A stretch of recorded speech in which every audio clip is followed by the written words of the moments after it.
The last kind of thing I want to touch on from the pro day, and that'll kind of lead us into spring practice, which again started over the weekend. And I know we kind of gushed about it a little bit, but with Rourke not being able to throw, obviously that leaves the next quarterback in line to throw, that being Fernando Mendoza. And you want to talk about just a stage to be able to kind of show what you got. It's like, hey, man, like, welcome to the team. Go throw in front of a bunch of NFL guys because they're all going to be here watching our dudes. Like, it's like that's all you could ask for as a quarterback is an opportunity. And then just the way he looked throwing the football, like, I mean, maybe they just didn't put the drops, didn't post the drops, but like everything was like he was placing balls in the basket at 40 yards. Like it was, everything was crisp. The timing was great. Like you could tell he actually had like a little bit of chemistry with the receivers. Like it wasn't just the first time he had thrown to them. And like I can't say enough good things about the way Fernando Mendoza has handled like every second of his short Indiana career so far. Yeah, we already know he's 6'5", can run. But a lot of people question, his accuracy. And from what I was seeing, obviously he had the 40-yard in accuracy, has this very quick motion with his mechanics. That was very surprising to see at 6'5", where the ball's really getting out there. Usually when you're taller, you have a slow, just a bigger windup. So it just doesn't get as, that's like a big thing with Drew Aller, where he, can be late sometimes because he has that big windup.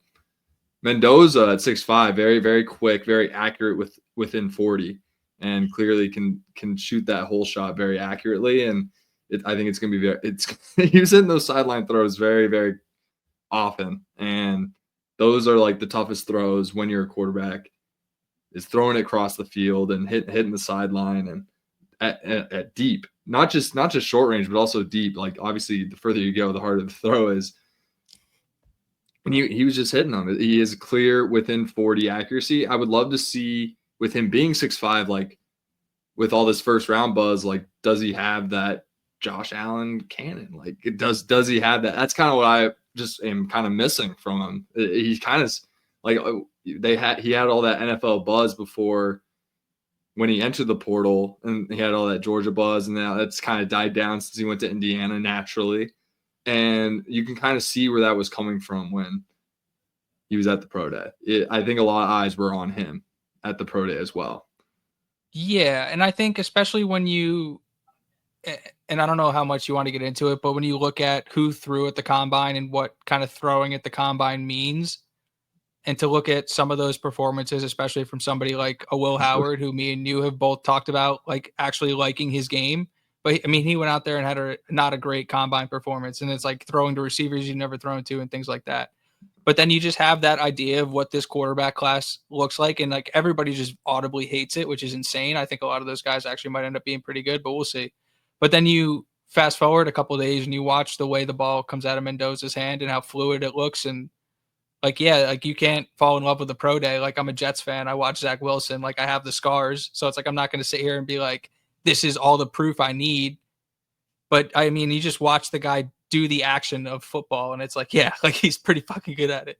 Yeah, it's not about, that's the problem with Zach Wilson. Like he did all the fancy shit, like great, like very above average to what everyone else can do in terms of like the fancy stuff. But what makes you a good quarterback is how good do you do the simple stuff? How good do you do the easy stuff? That's why Mahomes is the best quarterback. He does the easy stuff better than anyone. The short range throws. And that's 20, why I love the fact that like it. all of Fernando Mendoza's public appearances have been like blue jeans and like sneakers, just classic like dad look. Just like I literally don't care about anything but like family and getting better at football.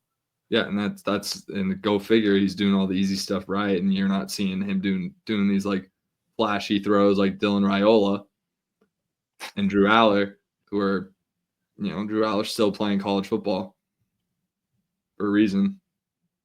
How good do you do the easy stuff?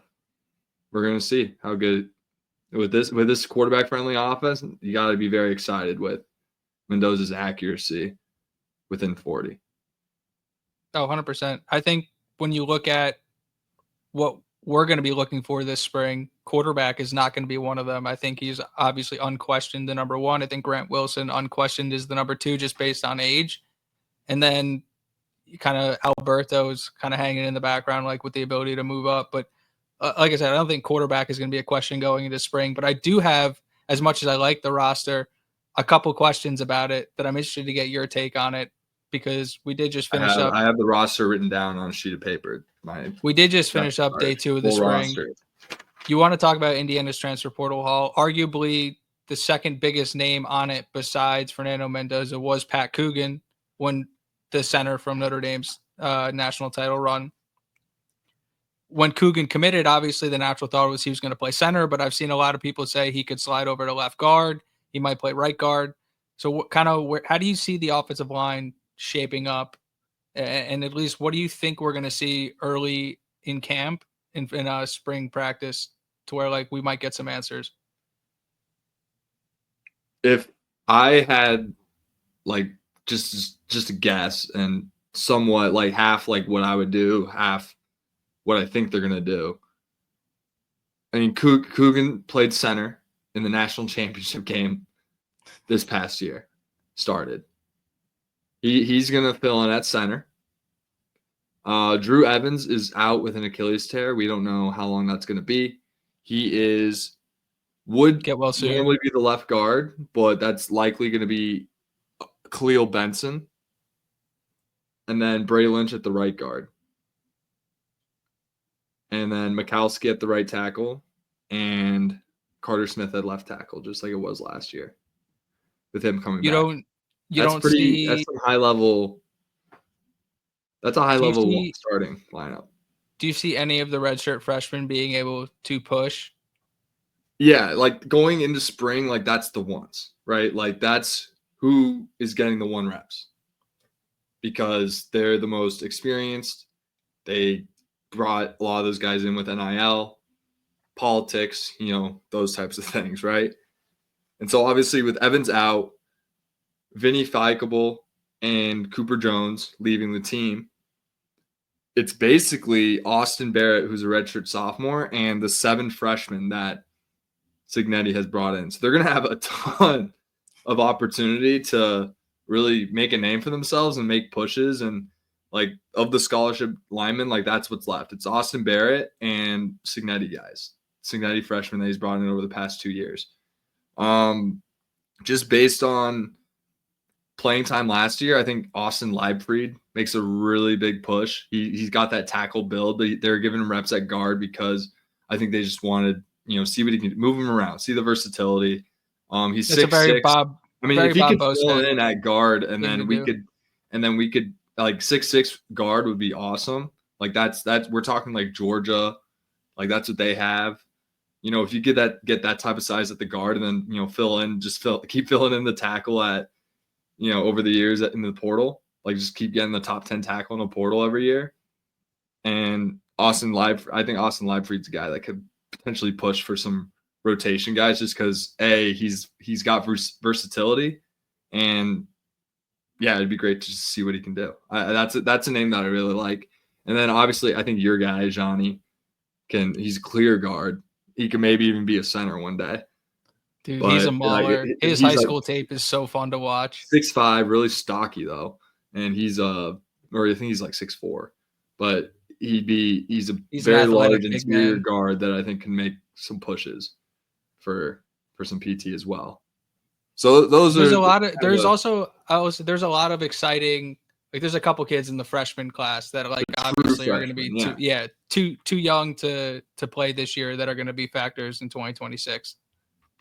Yeah, I'm just curious to see kind of where they slot in. Like I like Matt Merrick to maybe get some center reps. I think he's kind of got that very heavy build. I think he's quick enough. Maybe Baylor Wilkin can get some center reps. He's very quick and very, very, very, very tough, like a tough guy. And I think he kind of fits the personality of a center a little bit. So it'd be nice to see if we can maybe start building some center depth, because that's a really important position and something we'll continue to invest NIL on, and if needed, but it got to develop from within. It's definitely a Bob Bostad staple to go get a bunch of left tackles in high school and turn them into whatever you need at the college level. That's kind of his MO. Is like just adaptability, and the most talented offensive lineman typically plays left guard.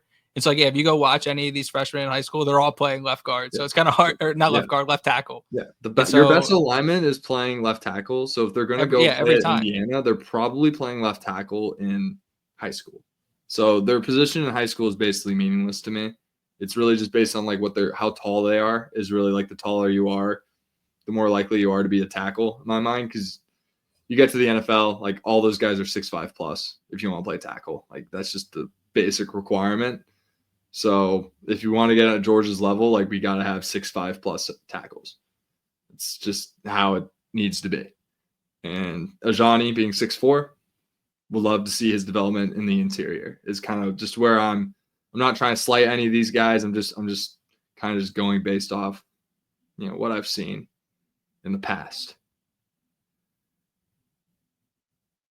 I like it. I think it's decent I want to insight. go. I mean, there's Go. other names that were like, are we doing a full breakdown of these rooms right now? I was just kind of giving you No, names. no, no, no, no, no.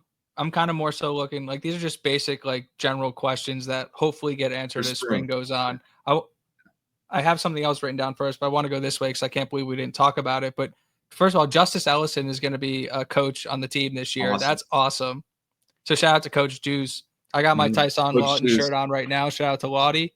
But the running back rotation seems like it's going to be cut and dry, but I just want to get your quick thoughts on it. Obviously, Roman Hemby transferred in. Lee Beebe Jr. after an agent fiasco is a Hoosier, we think, and hasn't entered the portals, and we haven't heard anything about that. So have to assume Lee Beebe Jr.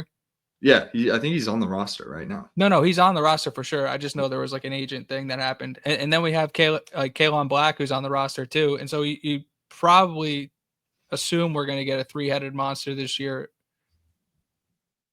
unless you think it's just kind of heavy ends up dominating. I think the three you're probably thinking of that that you're Hemby, Black.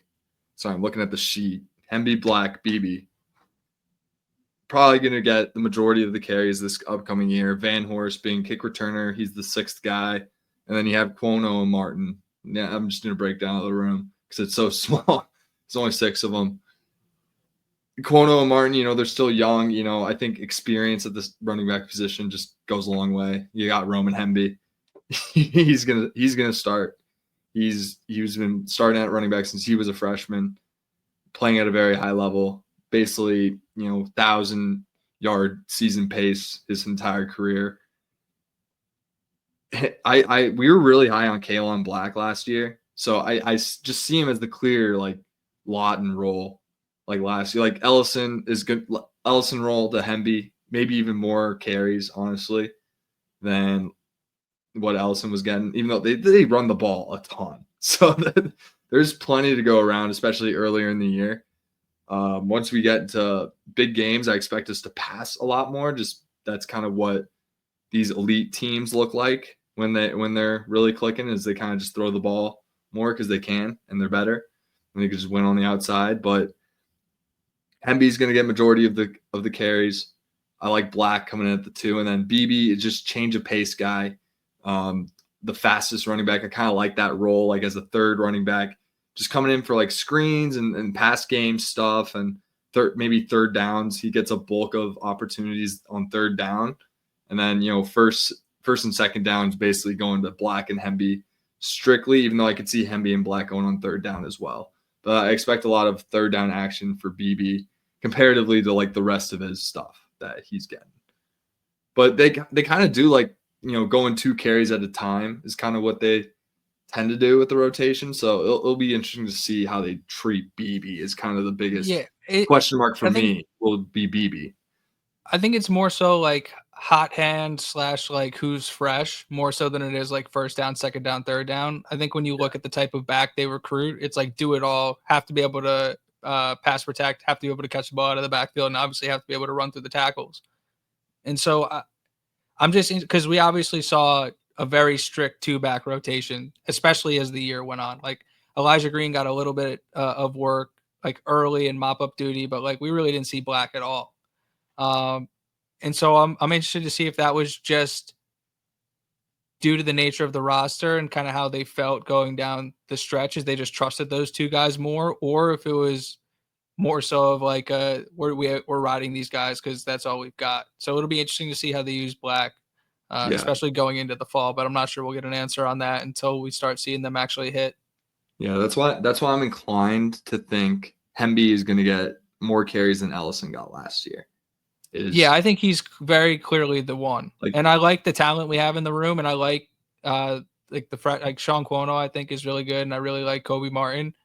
But like you talk about a guy who like production in the Big Ten and has shown bursts and the ability to hit home runs. It's like, yeah, like let's see what that guy can do behind this offensive line and this blocking scheme, because like the one real thing that Ellison or Lawton didn't have was like that home run burst. Is like we're going to score from 70, 75. It doesn't even matter who's on the field. And yeah, you and I kind of think I saw in think those games where like the better athletes were on the defense, like they weren't able to break away as much or as frequently. And I think that's something Hemby has been like shown the ability to do. I think what's exciting about this group as a whole is that I think all these guys probably have upgraded home run ability than Ellison and Lawton did. All three of them. Even the younger, like every single running back they have in the room now is probably a better ability to hit the home run ball than definitely Ellison and most likely Lawton as well. So that's one thing to note about this room as a whole. Is that I think they're a lot faster, a lot more explosive. Are they going to be bell cows? Probably just Roman Hemby. And I think Black's capable of it, just given that he's a senior. But yeah, it's a very exciting, like very explosive group as a whole. And yeah, excited to maybe see an improvement in the run game as we continue to talk about an upgraded O line and a more explosive running back room. It's almost like I keep talking myself into it. It's almost like we're going to be pretty good next year, huh? It's almost like we're like still Big Ten, like not just relevant Big Ten players, but I would say legit contenders. Is because we haven't even talked about the defense that's returning 3 All-Americans yet. No. I want to talk about the slot real quick because I know me and I've kind of thrown a couple different options at you. You've been pretty steadfast in what you like there. I said I kind of would have liked to seen maybe Surratt and Cooper work in a little bit and see what they can offer from there, just as a versatility thing.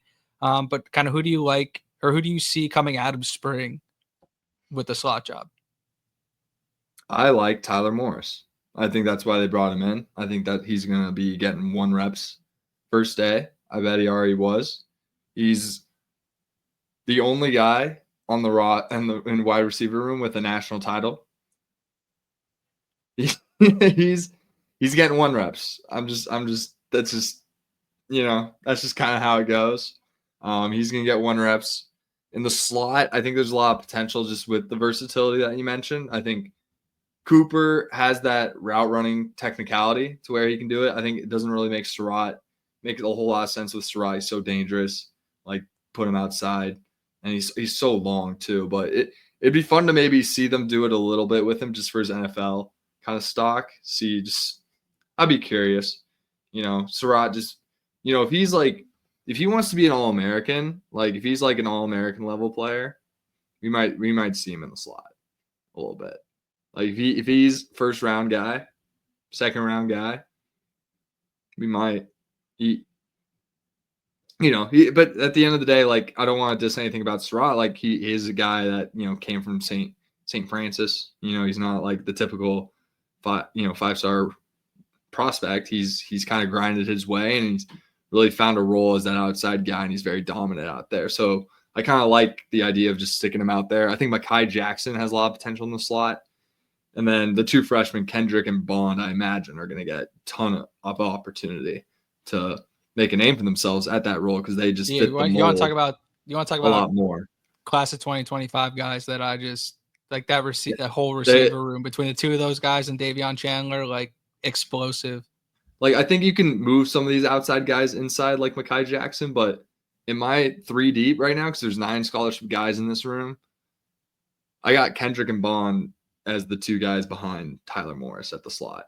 I think they're going to get a lot of opportunity to, because what's nice about the slot is that you can kind of play it as a young guy. As long as you're fast and can get open and know the playbook, know what to do, like you can get playing time. You don't have to be, you know, as super physically strong ready. and built up. You can kind of, I'm sure, Bond and Kendrick have been, a $175 their whole football career. I'm sure they can take a hit. I'm sure they're fine. It's a different level, and they'll have to get used to it. And definitely in fall camp, that's when they're really going to have to get used to it. It's much tougher environment with the pads. It's full go, as I believe spring isn't. I think they only have a couple. I Full think go days. you can pick and choose. I know last year they went padded once. Like I think Sig said they were in pajamas when he was talking about. Yeah, they don't spring in practice. spring. They don't bang yet No, necessarily. And that in no. fall camp they go extra bang to make up for that. It's kind of I don't know if they do that anymore. Politics. I don't know.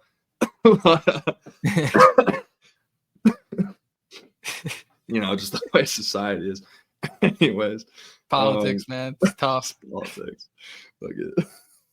Not letting them bang in It's spring. not letting them bang anymore. It's brutal. I would ask you about the tight end room, but that being said, Bond and Kendrick, tons of opportunity there. Oh, actually, real quick, do you see Charlie Becker fitting in this year? With Williams coming back and Mekhi Jackson Williams coming back is a massive deal, by the way, and like to have him healthy and like invested and Morris he's is not 3 or 4 guys, so getting him very comfortable in the offense and understanding his role, just be like, hey, look at Miles Cross last year. That's you. You're Miles Cross this year. All right, so that's going to be his role, and he's going to be fully understanding. He's going to make plays, and I'm super excited to see what he can do this year because his ceiling is very high. So if he at a wide receiver outside, wide receiver 3. I don't hate it. Him and Mekhi Jackson are going to be kind of fighting for tick. But I think they bring different things to the table. I think Mekhi Jackson's kind of a big play, like yak guy, whereas EJ Williams is kind of like throw it 20 yards down at the sideline. He can go get it, make a play. Kind of just different things that they can do really well that I think will fit in very nicely with this team. I would ask you about the tight end room, but I don't think we have enough to go on. I don't think that there's enough production to definitively say who's going to end up being on the field in 11 personnel. And so unless you have something to add there, I was just going to jump right past it. I think it's one of the rooms where the projected starter, which is Holden Stays coming in, he's probably going to go with the ones first day. I think, that's who I project to be our day one starter, but I think some guys that can emerge, because I think Nowakowski's going to fill that. He's going to have a very unique role. I don't think he's going to line up on the line. I think he's going to be more of like an H-back. They're going to use him in H-back, fullback, like very much like in to be a 6th offensive lineman type. They have one tight end in that room that can kind of do both, which is really nice. And his name is Sam West. And I'd say that's the name to look out for. He made a big play last year. They ran a little play for him, which kind of shows you their trust in him already. Obviously, it was against Cupcake, but if they're running play, they didn't do a whole lot of that for guys last year. They didn't run plays for McCauley. They ran a play for Sam West, and he made a big play. And I think it comes to show, those things aren't necessarily flukes. I would say he's young. He was a redshirt freshman when that happened. He's going to his 3rd year in the program. I think that's a guy that can really emerge as one of our best players on the offense potentially. They did run plays for McCauley. He caught a touchdown. I don't know. He got knocked out is what happened. But yeah, Sam West, number 88 in your program. I like it. I was not. He was not on my radar, to be honest. Breakout candidate. Yeah.